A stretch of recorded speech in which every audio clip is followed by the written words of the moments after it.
Luna jatuh, Luna jatuh, Luna jatuh. 90%, 99% nyungsep. Ya, kita dengar semua ya kayak gitu di berita di mana-mana.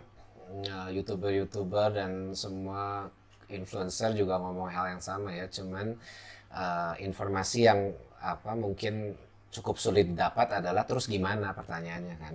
Bagi pemegang koin Luna dan USD, semua juga udah tahu kan, apa Luna collapse, ada yang bilang kena serangan, ada ini itu lah konspirasi teori dan lain sebagainya. Tapi terus gimana gitu loh. Nah, di sini kita akan bedah planning-planningnya apa aja nih dari developer-developer Luna, untuk kedepannya kayak gimana, terus jadi nanti nasib koin kita gimana, nasib USD kita gimana. Uh, jadi kalau pengen tahu, stay tuned.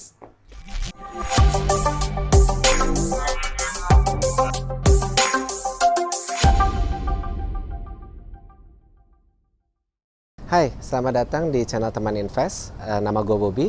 Di channel ini kita akan membahas segala sesuatu tentang investasi, terutama investasi luar negeri, seperti saham-saham Amerika maupun cryptocurrency. Kenapa investasi luar negeri? Karena return on investment-nya jauh lebih tinggi sebenarnya dibanding aset-aset dalam negeri.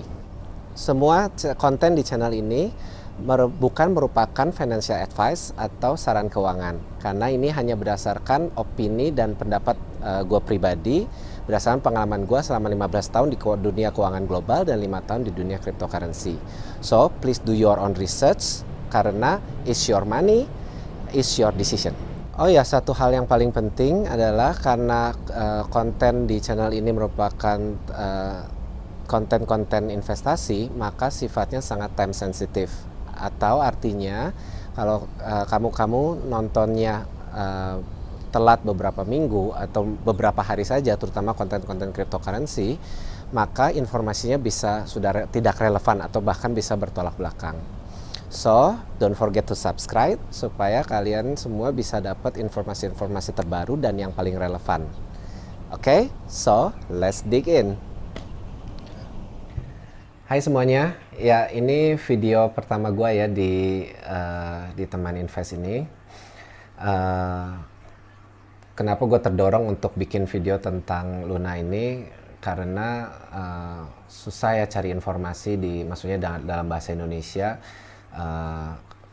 Langkah selanjutnya gimana gitu. Jadi yang banyak kita dengarkan, harga koin Luna jatuh nyungsep kayak gini gitu dan lain sebagainya, karena alasan ini konspirasi teori gara-gara Citadel, BlackRock atau dan lain sebagainya. Tapi yang paling penting bagi pemegang koin Luna dan USD kan bagaimana kedepannya kan,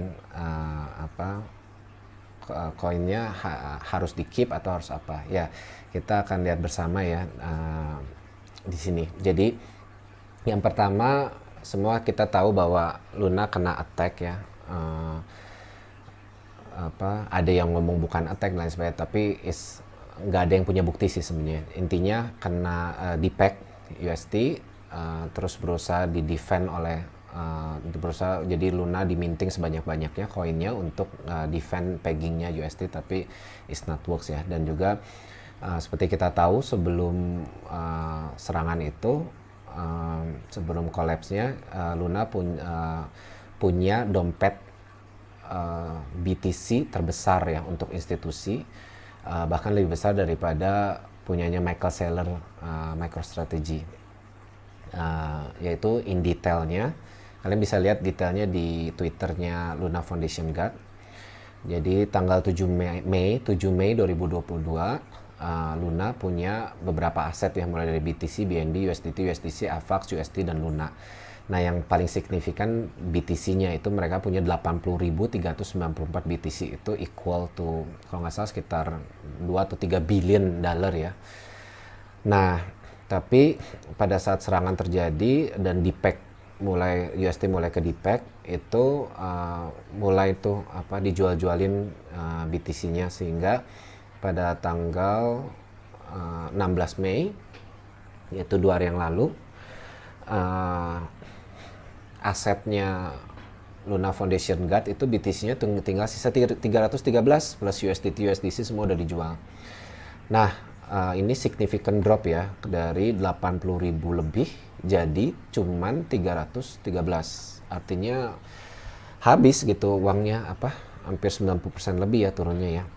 Nah, kenapa mereka posting seperti ini tanggal 16? Karena ada proposal yang pengen, yang maksudnya mikir bahwa Luna Foundation Guard kan masih punya treasury 80.000, kenapa nggak dijual aja 2-3 billion, itu kan cukup untuk ngegantiin 80% sampai 90% USD holder, gantiin full gitu loh, dengan snapshot sebelum attack.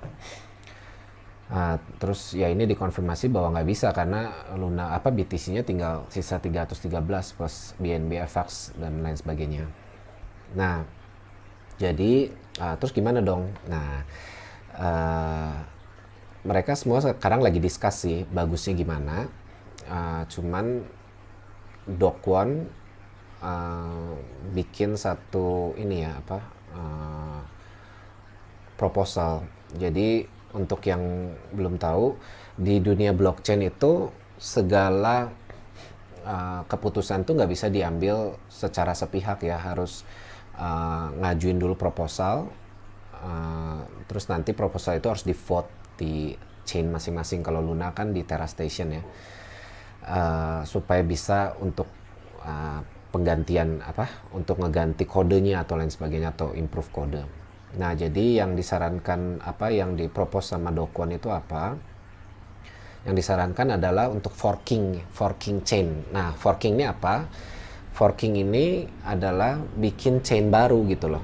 Jadi kalau tadinya misalnya jalan di satu chain, nah ini jadi di split gitu, di fork, kayak garpu kan, fork. Nah, dia saran di proposal dia adalah untuk ngeforking Terra chain untuk jadi dua chain. Yang satu adalah Terra Classic yang saat ini, dan new chain yang disebut nanti Terra.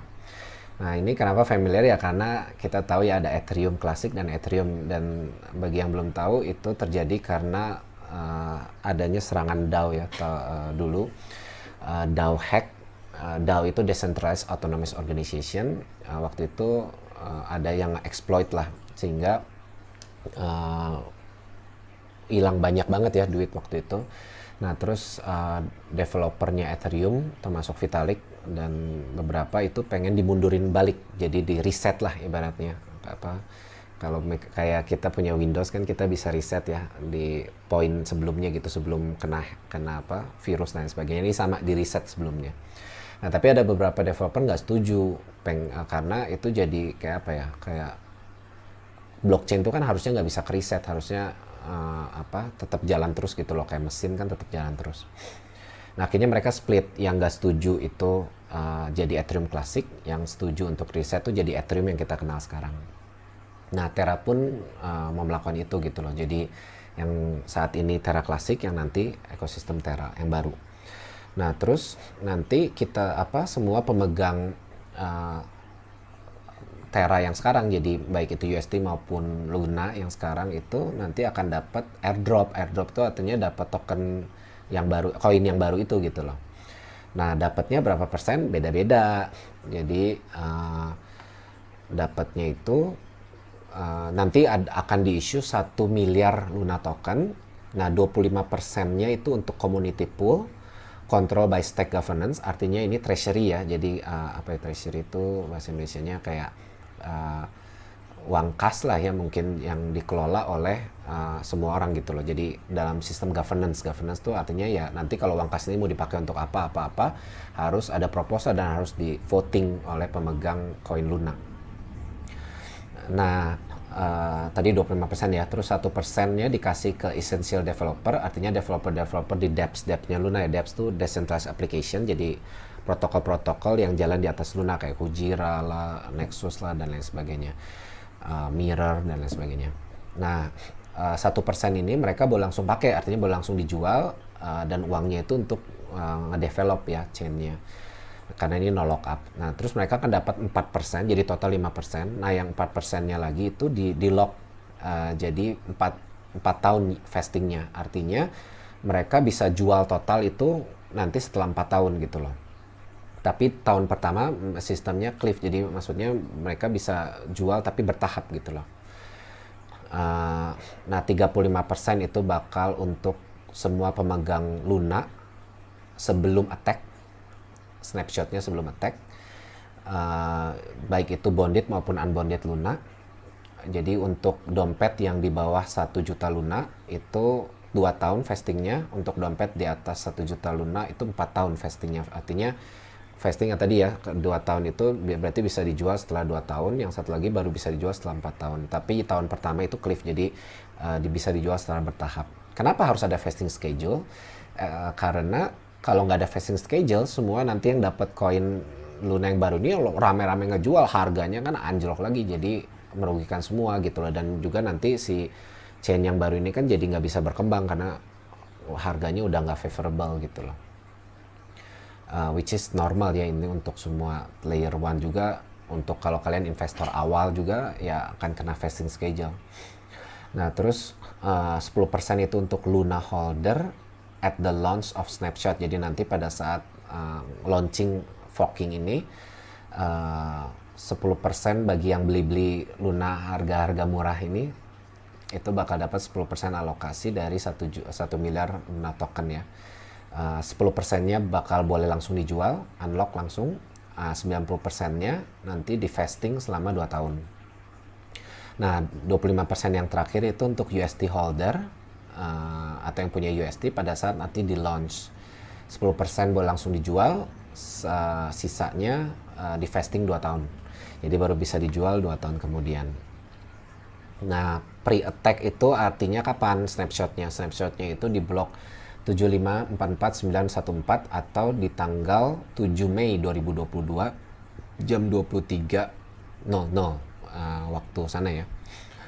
Terus launch-nya itu kapan? Forking itu rencanakan tanggal 27 Mei, 10 hari dari sekarang, di blok 779.0000 jam 3.59. Nah, tapi ini ingat ya, ini baru proposal. Jadi proposal dari Do Kwon yang mana masih bakal di adjust, di update dan lain sebagainya. Kan banyak yang nggak setuju juga, misalnya bagian mananya nanti akan adjust sampai keluar proposal finalnya yang nanti akan di posting untuk di vote ya di Terra Station. Ya kalau kalian nanti punya koin Luna ya kalian bisa ikutan vote di Terra Station. Nah kalau pengen tahu caranya vote nanti komen di bawah ya. Kalau banyak yang pengen tahu nanti gua akan bikin videonya gimana cara vote di blockchain. Ya itu dulu hari ini. Nanti begitu ada update terbaru lagi, gue akan update di channel ini ya, di Teman Invest. Sampai ketemu lagi.